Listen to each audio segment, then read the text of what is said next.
Whenever I've done a video based on a wrestling game, I've by and large concentrated on the games of its most famous organisation, the WWE. The vast majority of the wrestling related games that have been released in the last 40 years, in the West at least, feature a variation of that famous WWE logo on the box, and with good reason, as they are by far and away the biggest wrestling company on the planet and have been for the duration of that time. ECW, Ring of Honor, TNA and even New Kids on the Block AEW have offered genuinely different alternatives to the WWE, and whilst some of those certainly have offered a better viewing experience at times, none have come close to taking in as much money or getting as many eyes on the product. YouTuber patented dramatic build-up intro done, money shot revelation next, except one. WCW. My first experience of American wrestling was in fact WCW, as I was poor and didn't have one of those fancy Sky satellite dishes mounted upon my outside wall. There was one night of the week where I was allowed to stay up very late, and that was Saturday night. I'm talking about as a 12-year-old, not now. I can go to bed whenever I want now, it's just I always seem to choose to go to bed just after I've finished dinner. ITV had the rights to show WCW programming back in the early 1990s, and I watched it on there. It was just after Violent Vietnam War series Tour of Duty. If you're of a certain age and of a certain late night viewing disposition, you'll be going, oh yeah, it was, wasn't it? At that particular revelation. My favourite character in the whole thing was Arachnaman, that's in WCW, not in Tour of Duty, who was literally there for 3 months before Marvel Comics went, hold on, no. What was even more amazing is that RoboCop showed up once to help Sting. The RoboCop. Normally I'd be giving you a history of WCW about now and how, as I alluded to in the intro, they came very close to supplanting the WWF as the big wrestling company. But you know what? I'm going to cover that in a later video that I do about WCW games, because there will be one at least. This, after all, isn't the time where they supplanted WWF. That would come later on in the decade, about 97, 98. What I'm talking about here is this time period, the early 90s, when I got back into wrestling in a big way and discovered American wrestling and all the razzmatazz that comes with it. This was a time when one of the masterminds of WCW's power play from later on, Eric Bischoff, he was just a handsome, well-presented man who read out some announcements on the show. It was a time when Toady ECW founder, now very hefty manager Paul Heyman, was about 4 stone less heavy, had hair on his scalp, a deadly weaponised house brick of a phone in his sweaty palm, and the name Paulie Dangerously. It was a time when Dustin Rhodes wasn't rubbing himself against his opponents in gold makeup, and when main event talent Sting was dressed how an insular early 90s kid considered cool people to look, as opposed to how an early 90s insular 14-year-old kid considered cool people to look, which he kept as his forever gimmick shortly afterwards. It was wonderful, happy shopper WWF stuff. So the Super Nintendo game then, WCW Superbrawl. This was also due to emerge on the Sega Mega Drive, or Genesis if you prefer, but unfortunately was cancelled due to the poor performance of the Nintendo version.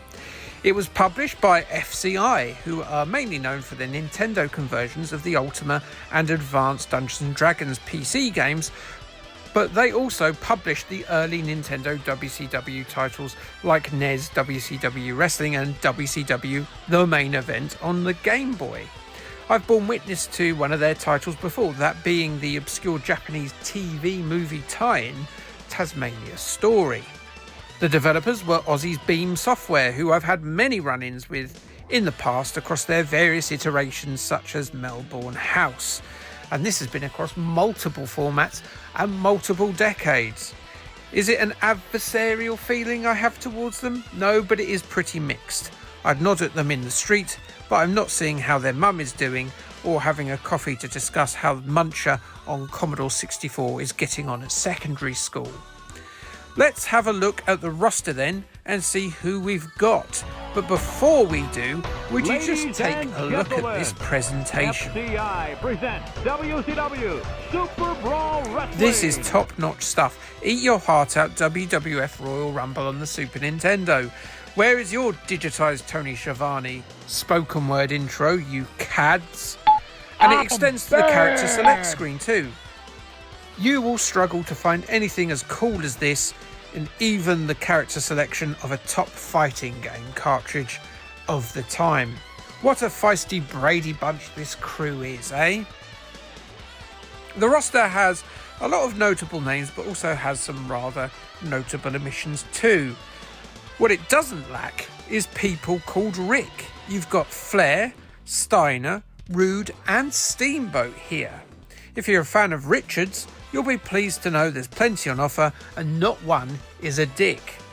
Well, actually, chiseled bodybuilder Rude always acted like a dick on telly, and all-time great Ric Flair used his too much off of it.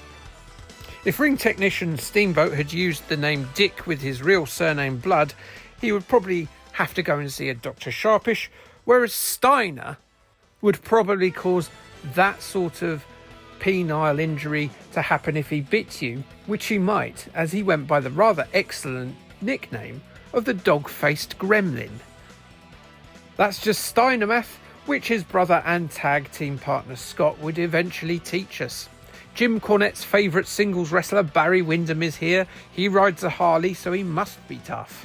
Then there is Vader. No, not Darth. If you're not familiar with wrestling, he looks less like Anakin Skywalker and more like a ginger version of the Death Star. And he's just as menacing too. Damn! Look, it's WCW's first African-American heavyweight champion, Ron Simmons, known in the WWE as Farouk, and following shortly after him in our taxi rank of WCW's finest of the era is one of the most oddly specific character impersonations in the history of wrestling, the Little Richard aping Johnny B. Bad. Flying Brian Pillman, who died far too young and is one of my favourite all-time wrestlers, takes a spot on the roster, as do two fellas that I mentioned earlier, those being Dustin Rhodes and Sting. Showing somewhat the incestual nature of American wrestling, every single one of the participants in this game has appeared on the WWF programming either before or since this game came out in various guises. Notable by their absence are wrestlers like a pre-Stone Cold Steve Austin, a pre-Mankind Cactus Jack, Heavy Metal Van Hammer, Arn Anderson, Dustin's dad Dusty, and hardcore legend Terry Funk. Though I guess there's only so much room on the cartridge in the early days of digital grunt and groan. But sod that, where's my Arachnoman, you bastards? I don't care if he left 2 years before. There are no MIDI interpretations of the wrestlers' themes like you would find on LJN's WWF games of the time, but the wrestlers do each have a character-unique special move, which can be accessed via pressing 2 of the attack buttons together once you've earned them through a continuous, felonious assault on your opponent. Much like the WWF titles of the time on the consoles, there's not a lot to differentiate the wrestlers beyond these finishing moves. A Leith Brian Pillman or Johnny B. Bad has the same physicality of a big old unit like Van Vader, and everyone has identical movesets apart from those finishers. Options wise, there's the option to have a singles or tag bout, enter a King of the Ring style tournament to win the belt, or an ultimate challenge, which will see you have to beat every other wrestler in the game to triumph.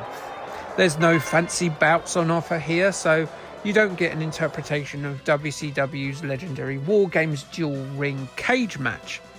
The lack of match types is a bit of an issue, as the game does suffer from a lack of variety. From the options menu, you can change the difficulty level, set time limits, and how many times you have to pin an opponent to win. Curiously, this is default set to 3 pins rather than 1, which was a rare stipulation in American wrestling of the time. There are options to make use of a multi-tap if you fancy some 4-player action too. You can exit the ring to continue your fight there, but there's no discernible reason to do so, as foreign objects like chairs and tables are absent. Graphics-wise, it's easy to see the game's influence is that of the Fire Pro series, with the perspective shot from an isometric style diagonal angle. But look is where the similarities end, and I can get Fire Pro's name out of this game's damn mouth, because this is far from Human Entertainment's seminal series as it's possible to go. It's as far as Street Fighter II Turbo is from Human Killing Machine, as far from Captain America Winter Soldier is from that 1990s television movie, as far as Scarlett Johansson nude is from Fanny Craddock nude. It is a detestable tosh ball of a flimsy excuse for a game.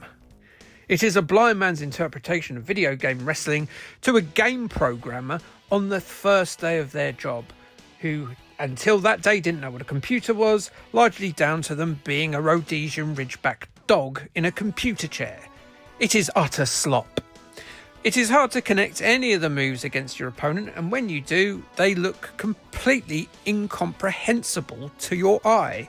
The sprites kind of meld together, and then one or both of the characters fall over. Despite all the characters being the same height, the game engine struggles to line them up correctly, so you get this visual mess. The sprites don't look hugely impressive to start off with either.